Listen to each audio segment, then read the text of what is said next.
Kasus terkonfirmasi positif COVID-19 di Kabupaten Ogan Komering Ulu mengalami peningkatan. Semula hanya 7 orang yang positif, saat ini menjadi 13 orang terkonfirmasi positif. Kabid Pengendalian Penyakit Menular Dinas Kesehatan Kabupaten Oku, Andi Prapto mengungkapkan, walaupun Kabupaten Oku terjadi peningkatan kasus terpapar COVID-19, namun untuk zona wilayah di Oku masih terkategori orange. Secara umum, penyebaran terpapar sebaran COVID-19 ini merata ada di kecamatan wilayah Kabupaten Oku. Hanya satu kecamatan dinilai bebas dari COVID-19, yaitu Muara Jaya.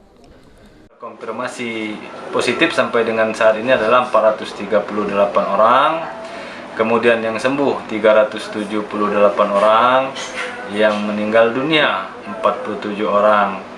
Kasus aktif saat ini ada 13 orang.